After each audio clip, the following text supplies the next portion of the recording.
We are back this week in the new FITSNews studios. I want to thank everybody for your patience. I was sick as a dog last week, still kind of getting over whatever this crud is. Dylan Nolan, our Director of Special Projects, he was also under the weather a bit last week, so appreciate everybody giving us a week to kind of get well a little bit. Still a little bit foggy here. I don't know what we got. It wasn't COVID. It's just probably something one of my multiple urchins brought back to the house. These kids, little petri dishes, little laboratories of various viruses. And that reminds me, a little bit of news here before we start this week's show.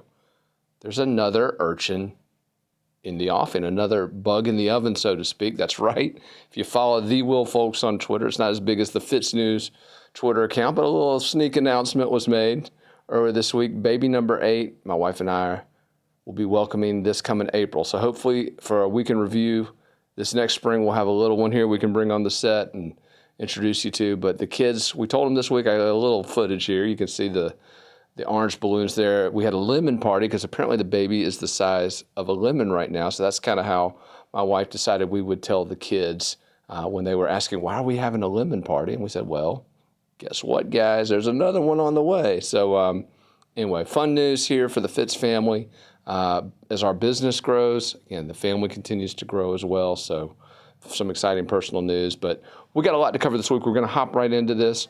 A big story out of Charleston County, the Green Pond Massacre. We've been covering this horrific crime for several months now, but the battle has now moved into a debate over the Freedom of Information Act and whether or not jailhouse calls that were released in the Alex Murdaugh case should be released in this case as well. We argue yes, but I'm going to sit down with Dylan Nolan. We're actually interesting discussion. You know, here at FITSNews, we like to bring all angles into it. We're going to talk about why maybe they shouldn't be released. So a discussion on that. I'm also going to walk you through the story of Latasha Boyd, a case study in everything that is wrong with South Carolina's badly broken justice system. You've heard a lot of stories about that broken system. This one will walk you through every step of the way the system failed. And not only are we going to tell you about all those steps, I'm going to try to put you in the seat of the victim in that case and let you think about how would you feel if it was one of your family members who was re-victimized by the system again at every step. Last but not least, a big discussion, sitting down again with Dylan Nolan, our Director of Special Projects, about a big report he filed this week that ties into the unfolding geopolitical tension erupting in the Middle East. We've covered that extensively on FITSNews, but Dylan did a big piece about whether or not free speech extends to federal employees when they're discussing known terrorist organizations. We're going to dive into that discussion. All that and more heading your way on a very special week in review. So for the past few months, one of the most gruesome crimes that we've been covering is the Green Pond Massacre. Now, if you're unfamiliar with this, it took place on the 4th of July weekend, a little over 3 months ago in a rural, unincorporated region of Charleston County. 6 people were murdered in this mass stabbing arson attack, and another was almost killed, a 13-year-old girl who managed to survive this attack by playing dead. And not only was she able to survive, she was able to point authorities in the direction of the alleged perpetrator, Ryan Manigo, a 34-year-old Walterboro, South Carolina butcher, literally a butcher in a local grocery store. But this case has drawn a ton of attention. And one of the things that we've done is we've investigated it. It's very similar to what we did during the case of Alex Murdaugh. Tried to seek all available public records related to the case. And one of the records that we've been seeking, phone calls, jailhouse calls. Manigo has been incarcerated at 2 local detention centers, and our news outlet has submitted FOIA's Freedom of Information Act requests to both of those jails, hoping to get these calls. Now this week, in Charleston County, in Walterboro, the same courthouse where the Murdaugh murder, crime, and corruption saga unfolded, there was a big hearing where Manigo's public defender introduced his appeal to keep these jailhouse calls hidden from public view. And I'm here with Dylan Nolan, our Director of Special Projects. Dylan, you were down in Walterboro this week for this hearing. But before we get to that, I want to talk to you. You and I have talked about this a lot off camera. We've talked about this issue. There's a balance here that needs to be struck, and we're obviously going after these records. But let's talk a little bit about the case to be made for not releasing them. There's a case here, isn't it? Sure. So we're going to be in court on Tuesday. This was, by the way, the result of what happened in court when I attended, but they basically rescheduled and said, all right, the solicitor's not the person to be making this argument that these should be public records. So let's let these media outlets, who are kind of the stakeholders here, bring in their own attorneys and we're going to go to court on Tuesday. And an attorney representing FITSNews, I don't know if you've gotten that nailed down and want to talk to the public about who that's going to be, but there will be an attorney representing FITSNews arguing that these are public documents. And if you look at the way that the law is currently written, I think that that is a very defensible position. There's clearly nothing in the law which has multiple exemptions for circumstances kind of like this that the lawmakers have said, all right, this is not a public record. Body cameras would be something that has recently been added to the law. And, you know, we feel how we feel about that. We feel that body camera records in many cases that are currently under the law, not something that has to be released, are things that should be released. But the point is, an exemption like that does not exist right now for these phone calls. And the argument is these people haven't been convicted of anything. They might just be sitting in jail because they don't have enough money to pay the bond that was set for them. Now in South Carolina, a state where that kind of practice of setting prohibitive bonds has kind of gone away over the years, that might not be the case. But the point is, you haven't been convicted of anything. You're a private citizen. Shouldn't your phone calls be private? And that's kind of the argument that I think the other side will be making in court on Tuesday. Counterpoint. Public phones, public facilities, public courts, public cases at the end of the day, and precedent. What would you say to that, Dylan? All that Certainly. On the scale of... Yeah, no, this is what the judge is going to have to weigh, and there is no precedent. This has only been adjudicated at the circuit court level at this point. For this to be set in stone judicially, this is going to have to either go to the appellate court level, go to the Supreme Court level, or be dealt with by the legislature. So even the result of Tuesday's battle, because, by the way, as you said, precedent, let's talk about the Charleston case.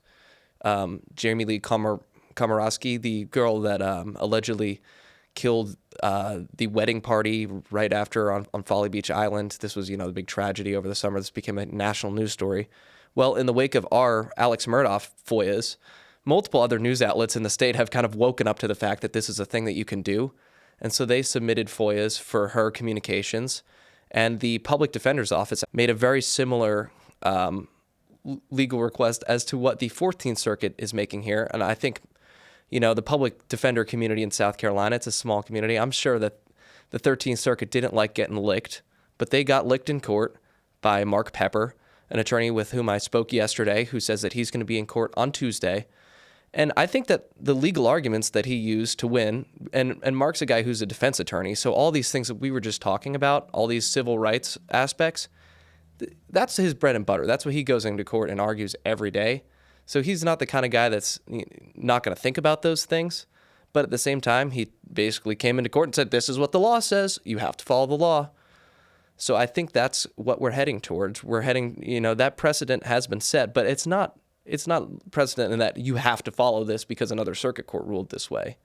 It's just, I don't understand how you can look at the law that hasn't changed at all since that ruling, unless you're going to say, unless a circuit court judge is going to pull out of their head something, some intent out of the law that wasn't anticipated or wasn't originally used that way. I think we're going to have to wait for the legislature to address this issue. Well, here's the argument, though, that I go back to, and certainly we're not requesting any calls that are attorney-client privileged. Obviously, if you are accused of a crime, your conversations with your lawyer, that is obviously private. That's something that should never be even asked for. We've never asked for something like that. But I guess the argument that I would come back to, as far as the expectation of privacy, my argument would be when you stab 6 people, when you rape 2 underage girls, when you set a house fire that then suffocates a 101-year-old woman, you do all this, you kind of give up some of your rights.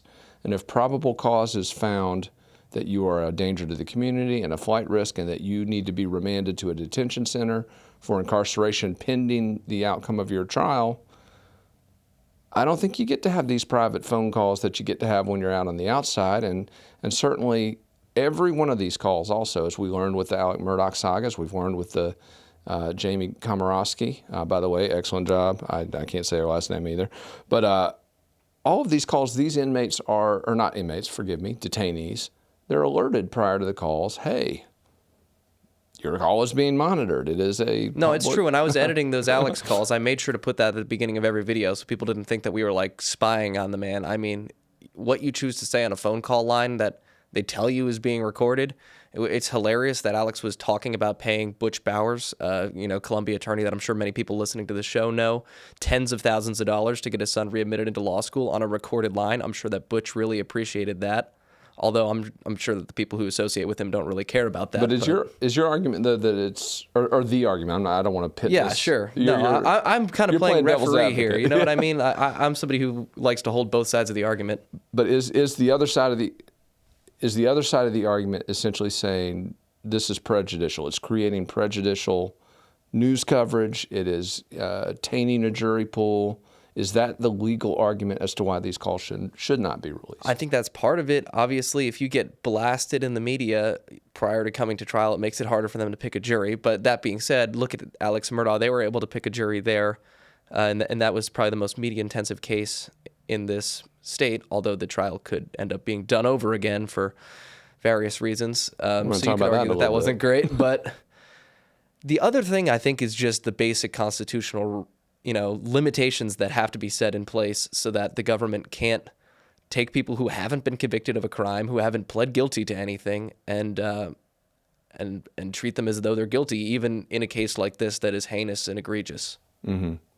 And it's a balance, and we're going to have to strike a balance. And I'm all for some sort of statutory guidelines being promulgated because at this point we're flying blind. Right. Media outlets are flying blind, and our job as a media outlet is to get everything we can get. Every publicly available document, and hell, every available document. We're going to try and get it. During the Murdaugh trial, we obviously got a ton of the stuff that was never released up to that point. Much of it still hasn't been released.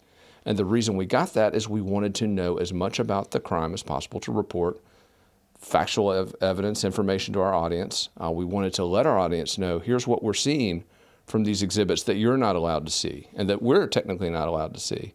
Because I think it helps inform our reporting if we're able to see all this information, and in this case, hear all this information.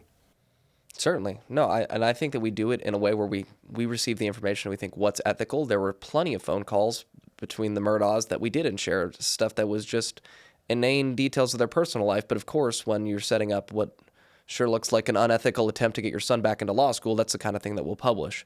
But I also understand that one's constitutional rights don't need to be predicated on the ethicality of media outlets because there's plenty of outlets who will run anything that they get. That's a very good point. Not everybody does it right, and having some sort of fair play guidelines, okay, these are the rules for jailhouse calls. I think we desperately need that in South Carolina.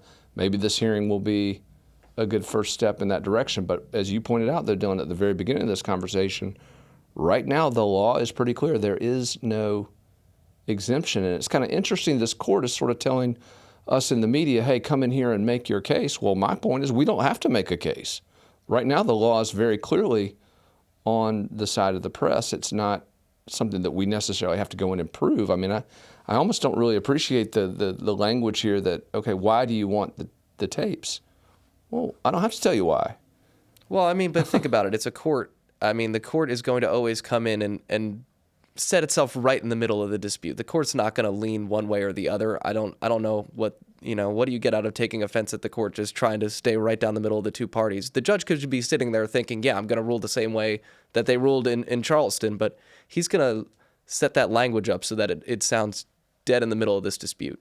Well, but the judge, and again, I don't want to get too bent out of shape about it, but the judge has issued a ruling as of right now blocking the release of any of until Manio's, Tuesday, right? Until the hearing on Tuesday, at which point, again, we're being asked to defend why we want these documents. And again, my point is I don't need a reason to want them. I could... Well, the messed up thing is that they haven't yet denied us access to the documents. We're in a state of limbo. Normally, the legal process would be you ask an agency for whatever document or recording you want. They say yes or no, and if and they say no to you, and you believe that you should have access to it, you appeal it to a court. Well, we're in a position where multiple media outlets have asked for access to these tapes, and the detention center from which they've requested them is saying, we don't know if we can give them to you because there's a pending court hearing as to what to do here, so we're not going to say yes or no. We're just going to leave your request in limbo. So we can't, as a media agency, go and appeal this to a court right now. So to that extent, yes, this is completely subverting the normal legal process here. That being said, this is a novel legal issue that this is really the third case of this happening in the state of South Carolina. So I can understand why there's not a clear way for the courts to address this. Well, and a couple things to note also, Alec Murdaugh, when those jailhouse calls began to be released, filed a federal suit. His attorneys, Dick Harpootlian and Jim Griffin, filed in federal court to try to block the release of those calls. Now, that case is still pending. However, as our researcher Callie Lyons pointed out, Murdaugh, having now been convicted of this, the crime at the center. He no longer has standing. He no longer has standing. So there is another party has entered the debate and is now pursuing the case on behalf of Murdaugh. So we may get some clarity at the federal level. But the other thing I want to point out, and I think this is also important because we look at trying to strike this balance, there is a situation that continues to unfold as it relates to attorneys and the access they have and the abuse of that privilege, because we have attorneys who are connecting inmates with family members. I understand you don't want those conversations subject to the kind of scrutiny that we're talking about now in these high-profile cases, but you've got lawyers really abusing the privilege that they're granted of having that attorney-client protection, that shield, and they're using that, hey, hang on one sec, somebody wants to talk to you. Hey, hang on one sec, you got a work associate wants to coordinate a drug deal, you know. I mean, we can't have that going on in the background, having that sort of abuse of the process. No, certainly not. And that's not something that's going to be remedied in court on Tuesday, but that is something that will need to be addressed. I mean, I think if an attorney is conspiring to set you up to talk to your wife privately, they're probably not in a position to get in a ton of trouble. But if they're setting you up to deal drugs, they're now earning themselves a spot as your cellmate. Yeah. Well, hopefully we'll get some guidance on this. And again, obviously at FITSNews, our posture is very simple. They are public records. We are owed them. We are entitled to them. We paid for them. You paid for them. You're entitled to them. And so our job is to get the records first and then engage in, again, that debate Dylan was talking about internally about what is the proper way to get that information out there. Again, we take that responsibility very seriously, trying to get to what is actually newsworthy, what is relevant, and to do it in a way that preserves, again, that due process to which all defendants are entitled, even those like Ryan Manigault, who is accused of some of the most horrific crimes imaginable. Not only the stabbings, not only the arson, but the sexual assault of 2 young girls.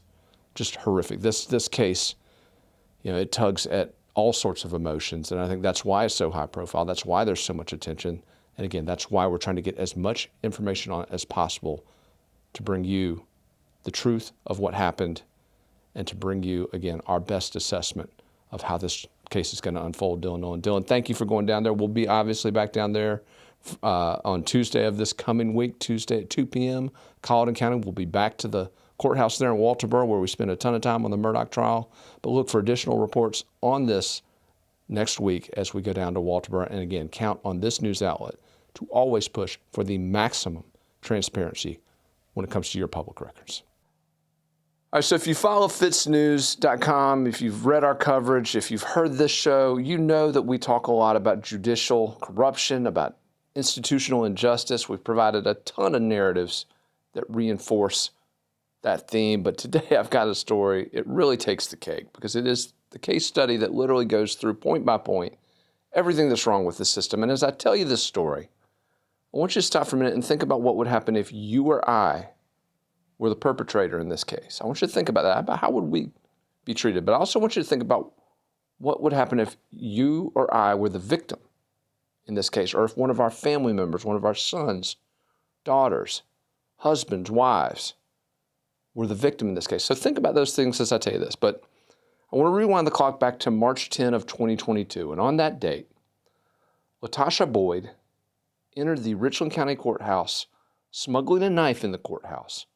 On the 4th floor of that facility, she took a clerk's employee hostage, knife to the throat, saying, "I'm not effing going back to prison," threatened to kill her. It was only when an elevator door opened at the right time, startled Boyd, that her victim, Teresa Cribb, was able to get away from her. But after the attack, Boyd told one of the attorneys in the area at the time it occurred, "I should have stabbed her deep and good." Well, you might imagine that Latasha Boyd was arrested following this attack. And in fact, all the mainstream media outlets in Columbia, South Carolina reported that she had been arrested. But here's where our story starts to get a little crazy. Boyd wasn't arrested. After smuggling a knife into the Richland County Courthouse, Boyd was allowed to walk out of the courthouse unmolested. She was never arrested. It was only when our news outlet got on the case and started reporting that it was revealed that she was at large, that she was a suspect in this case. So it was at this point she was charged with assault, with kidnapping, with a weapons charge in the commission of a crime. But this story generated huge headlines. It prompted the state Supreme Court, in fact, to issue a statewide audit on courthouse security across the Palmetto State. So it was a big deal. But what happened to Boyd? What happened to this knife-wielding, kidnapping, violent criminal who took a longtime employee of this courthouse hostage on that spring morning? Well, a year later, Boyd appeared in South Carolina, Fifth Circuit Court, in the same courthouse where this attack took place, and was given a probationary sentence. This happens, again, all the time. Fifth Circuit Solicitor Byron Gibson's office reached an agreement. Boyd was released.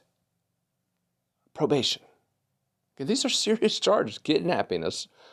Serious charges, but given probation. It was a 10-year sentence that was suspended, again, to probation. And she was apparently shipped off to Greenville, South Carolina, where I guess the expectation was that she would cause no more trouble.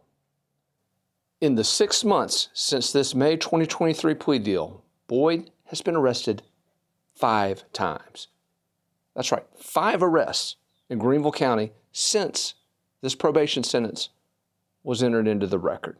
Now again, these crimes aren't all as serious as the knife attack which unfolded at the courthouse, but we've got a stolen vehicle charge, a driving under suspension charge, we've got a public disorderly charge, we've got a second-degree burglary charge, and most recently an ill treatment / torture of animals charge. So any one of these, by the way, any one of these should be automatic remand, but our system isn't communicating. This first arrest should have immediately prompted a reaction from the system, but once again, Boyd was released. And in the burglary charge, upstate law enforcement found her literally having busted a window to enter a suburban home up there in Greenville, found her inside the home as they were doing a sweep of the house. Now look, I don't know what history Ms. Boyd has. I don't know if there's mental illness here. I don't know if there's disadvantaged upbringing. And again, I don't want to sound unsympathetic. And maybe she does belong someplace where she can get mental health care. But one place I can tell you she does not belong. That is on our streets. And yet our system continually turns these folks back out. And my question again is, at every step of this process, from smuggling that knife into the courtroom, from being allowed to walk out of the courtroom, from getting a sweetheart probation deal, to then getting arrested time and time again after that with no consequence. Folks, at some point, if you don't hold people accountable, there's no accountability. And at some point, if there's no accountability at the systemic level for long enough, you are going to see folks dying. You are going to see their rights violated. You're going to see victims re-victimized. And most damaging, as we have continued to call out, and will continue to call out, you're going to see a system that no one trusts. Because once again, I want to ask you, I want to take you back to the very beginning of this. What if that was you with the knife to your throat? What if that was your son, your daughter, your wife, your husband, your loved one? Would you want the person that did that given not a second chance, third, fourth, fifth, sixth chance, but limitless chances? We cannot give violent criminals in South Carolina limitless chances, people. Maya Angelou, whoever it was that said it, when they show you who they are, believe them in South Carolina, we've got to start believing when violent criminals show us who they are. And we've got to have prosecutors and judges who are committed to making sure those violent criminals are sent where they belong, not sent back out on our streets. All right, so if you hadn't been following it, there's a little bit going on in the world lately, just a little bit. And here at FITSNews, obviously we cover everything related to the South Carolina First in the South presidential primary. First in the South is sort of our thing, Dylan, but we also cover a ton of national news. We've got a great columnist, Prelo Alexander, does a ton of columns on national, international events. He's published a couple pieces this week on the big Israel-Hamas battle in the Middle East. This is a huge deal, Dylan. It impacts all of us here in America. It impacts, obviously, the geopolitical balance over there in the Middle East.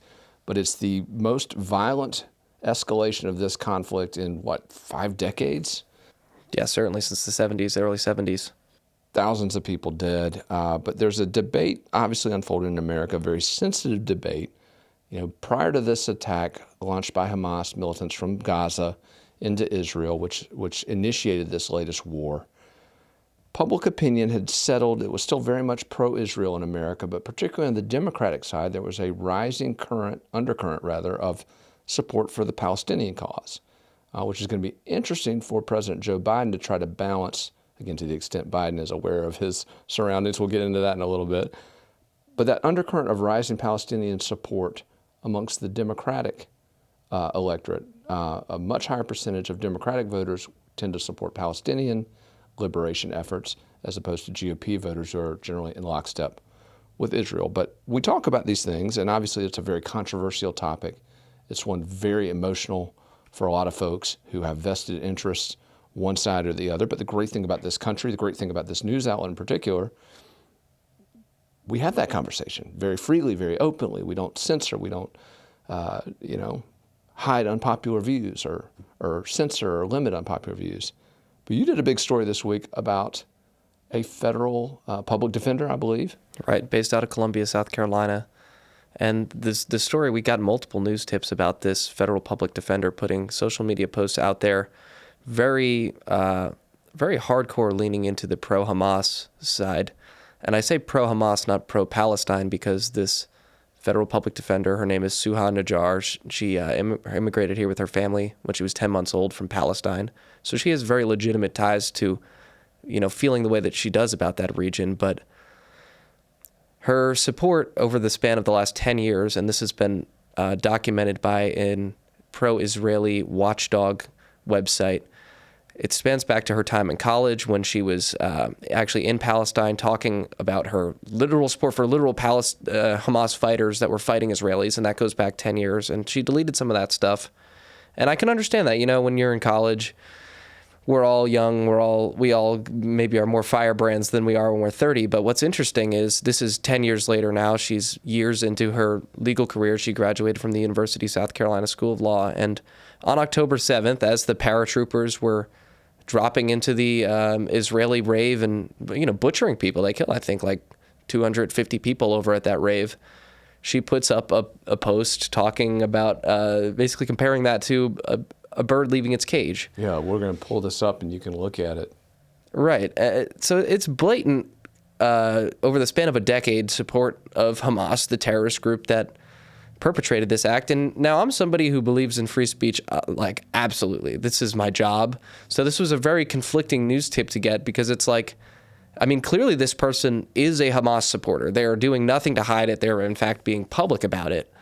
It's just, what do we do about that? You have a job working for the federal government, which has designated Hamas a terrorist organization. And so, and obviously people within the South Carolina legal community were noticing this because they were sending it to us. And I can understand if you're one of her coworkers or somebody who's in court with her, who knows, and maybe you have a personal connection to the other side of that conflict. I can understand how it'd be hard to be in a court with her.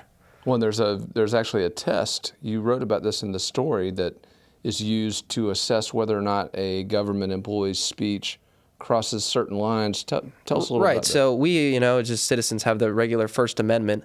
But if you're a government employee, particularly federal government employee, there's a there's a line that's a lot shorter than the First Amendment as to what you can and can't say, and it's really up to the presiding judge. It all depends on what happens to you. Are you suspended? Are you fired? Reprimand. Right. So the more serious what happens to you on the HR side goes, the scale kind of slides. But basically, if you are being a detriment to the functioning of your workplace, then a judge is liable to rule that what HR does to you is appropriate. So your First Amendment right does not exist like you're a normal citizen when you're a federal employee. And we actually saw this the day after I published this story. A Department of Homeland Security employee who posted very similar things was suspended. Now, a Department of Homeland Security employee versus somebody who's a public defender, obviously one of them works in the national security infrastructure versus somebody who's working in the legal system. So their ability to do their job while being an active supporter of Hamas is different. But it was certainly a very interesting thought exercise for me to go through this story and try to balance these interests of the First Amendment, but also this person. I mean, I think you got to take somebody at their word, especially when we're in a situation where, I don't know if you've seen this, but in Europe last week, there were multiple Islamic terrorist attacks in multiple different countries. Thankfully, none of them were mass casualty events. Nobody was using bombs or running a bunch of people over with cars, but there were multiple stabbings last week that were directly linked, not maybe to Hamas, but to the call for a global intifada, global jihad. And that's the world we live in now. And it's a very strange thing, certainly. But my story was kind of a reflection on how do we deal with that. It's a great investigative report. Again, all this coming in on the tip line. Dylan, you took it and turned it into just a really deep discussion of where are those boundaries for public employees. Obviously a different situation than just you or I sitting here talking, or folks sitting in front of their televisions or on their smartphones at night reading these reports coming out of the Middle East. Let's talk a little bit about those. And by the way, FITSNews.com, if you haven't read Dylan's report, go check it out. FITSNews.com, just an amazing recap of that debate over where the line is on speech by government employees about this conflict. But talking now about the direction of the conflict, obviously 2,000 American soldiers immediately dispatched, another 2,000 put on standby. Joe Biden spoke to the American public earlier this week, indicating that there would be additional requests for aid being made. This obviously on top of the $3.8 billion in annual guaranteed defense appropriations that the United States provides to Israel every year, which obviously doesn't include supplemental appropriations for things like the Iron Dome, which I gotta ask, is that investment paying off? The Iron Dome didn't seem to work all that well during this attack. Hopefully it's Well, how many people from that attack got killed by missiles, Will? Yeah. The Iron Dome worked pretty well. Okay, fair enough. Well, the thing that was a real problem is a lot of these people in Israel are conditioned. You hear the missile siren, you go into your shelter. Yeah. And so a lot of these people were killed in their shelter because they have such good protocols for dealing with missiles, because 99% of the time when they're being attacked, it's a missile attack. So the Iron Dome is actually like one of the best air defense systems in the world, if not the best. It's just that they were caught with their pants down on the ground because they have actually automated so much of their defense of that border, because they had moved a lot of their troops to the northern region of the country, that they were really able to be taken advantage of on the ground level. Well, I'm glad it worked. I would have preferred that the American tax dollars spent on that be spent protecting our borders, not those borders. But again, that's a debate. And you're entitled to feel that way. We'll talk about that in a little bit. But as we look at the escalation, obviously you've got one carrier group already stationed in the Eastern Mediterranean, the Gerald R. Ford, which had been up in the North Sea responding to Vladimir Putin and the Ukraine situation, but we've moved that aircraft carrier down to the Eastern Mediterranean. And in the aftermath of the Hamas attack, again, this unprovoked terrorist, let's call it what it is, it's a terrorist attack, another carrier battle group has been moved into the Eastern Mediterranean. That's the Dwight D. Eisenhower. So we've got two carrier groups there, growing troop commitment, Biden making the case for additional resources. But we saw the president on his trip to Israel, and Dylan did not cut an inspiring figure, did he? Well, I mean, it depends which time he's addressing the microphone, but I'm assuming that the thing that you're talking about here is him talking to reporters on the plane where he's pretty incoherent. Yeah, let's just let everybody take a look at this. This is the President of the United States with a mid-flight gaggle on his way back from Israel. Let's take a look.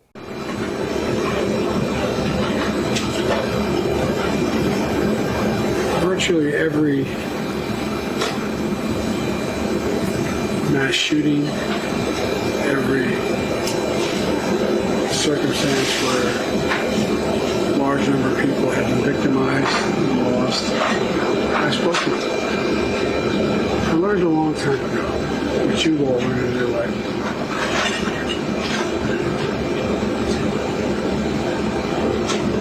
When someone's going through something that is beyond their comprehension, that they ever thought they'd have to go through. If they see someone who they think understands that maybe they're through something not the same but similar, it gives them some sense of hope. And I always get criticized sometimes by my staff because when I go to these events, I stay for 3 to 4 hours and answer all their questions. But it matters. It matters a lot. And look, I'm talking, some of you have gone through a hell of a lot more than I've gone through, and a lot more than other people have gone through, and you understand. So it's just people are looking for just something to grab, something that gives them some sense of hope, and that's, and if I can do a little bit of that, then it's, it's worth doing. Done for me. So. Now, first of all, Dylan, what's going on with the chin there, man? Well, they say that Biden got a facelift before the 2020 election, and it's possible that his fillers there are giving out. That's kind of the best explanation I've seen for his chin, and I did do a fair amount of research because I was also wondering, I mean, you see Joe Biden, it's just not what he normally looks like, but that's the thing that holds the most weight in my mind there. All right. And obviously, let's credit where credit's due. He went on camera the following evening to the American people and gave a coherent speech. Well, he was reading from a teleprompter. I watched that too, just to see what he was going to say, because I think this is the most important address of his presidency to this point. Obviously, we're on the brink of a conflict that could easily get U.S. boots back in the Middle East, something that we're trying to move away from. Obviously, we still have boots in the Middle East. We got, 2,500 in Iraq, 900 in Syria right now, and those numbers are only going to go up. But it's a very serious time, so I watched that address. But yes, in this unscripted clip we just watched, Joe Biden talking off the top of his head, I think somebody, whether you're a Democrat or Republican, you can agree that he's definitely not at 100% or 90% or 80% or 70% mental acuity at this point anymore. I think that's a generous assessment. 70% would be a generous assessment. And let's look also, we've got some swing state polling was released this week. We covered that on FITSNews.com as well. Morning Consult and Bloomberg released some new swing state data. 7 different battleground states that are going to decide this election. Donald Trump led in 5 of the 7. The 6th state, Michigan, was a tie, and then Biden had a narrow lead in Nevada. That was the only swing state, Dylan, Biden currently enjoying a lead. What does that say about this man's chances? Yeah, it's interesting. I look at that. I look at these polls, and somebody, if you're super pro-Trump, you might look at that and say, well, Donald Trump's going to be our next president. I'm still of the opinion that the Democrats would be absolute idiots to let Joe Biden lead their ticket. You saw that address. Whether you're Republican or Democrat, there are better people in this country that can be the president when we're about to enter a very historic part of this century. Well, you called it on this show a couple of weeks ago. I still think Gavin Newsom is who they're positioning, just given the media exposure he's gotten in recent months, given the way he's acted in the legislature. He's certainly acted completely differently than I've ever seen him act as the governor of California, as far as which bills he's advancing, which bills he's rejecting. He's actually kind of turned away from the crazy, super far left side of his party and has become a little bit more of a moderate in the way that he's governed this session. And I think that that's something that somebody who's looking to appeal to a larger part of the country does. Well, Dylan, you hit on it earlier, the high stakes, the cost. You go back to the war on terror, $6 trillion spent prosecuting that war. What was the outcome? Just embarrassing exit from Afghanistan a few years back that left America looking like, well, basically the British when they left Afghanistan, the Russians when they got run out. It's not easy. We've got tensions not only there in the Middle East, but also look at South China Sea with Taiwan, recent Chinese aggression there, and obviously the massive investment, billions of dollars, tens of billions of dollars being poured into Eastern Europe as part of America's proxy war against Russia and Vladimir Putin.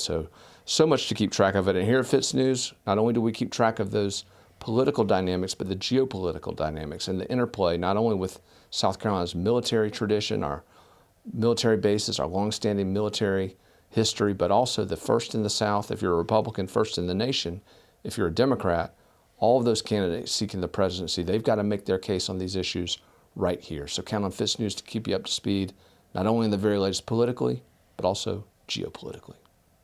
All right, that is a wrap for this week's edition of the Week in Review. Thanks to everybody for your patience as we bounce back from these illnesses, but thanks for tuning in again. A lot coming up on the horizon, too. I want to make sure you're aware of this. Obviously, we mentioned it earlier in the show. We will be down in Colleton County to stand up for the rights of access to public information as we seek those jailhouse calls in the Ryan Manigo case. Look for a report on that from Walterboro, and also be on the lookout as we expect an update in the Alec Murdaugh saga. Again, earlier this week, the South Carolina Court of Appeals ruled that Murdaugh's appeal will be temporarily held in abeyance or suspended while this circuit court, Judge Clifton Newman for now, decides what to do with these allegations of jury tampering that we've been talking about for the better part of the last month and a half. So we do expect some big escalations in the Murdaugh saga next week, so be on the lookout for that. But for now, thanks again for tuning in. If you want to help us out, please subscribe to FITSNews.com. That empowers all that we do here, all the accountability that we're trying to impose on the system here in South Carolina and beyond. So please, your subscriptions help us do that. But thanks for tuning in, and we will catch you next time on your Week in Review.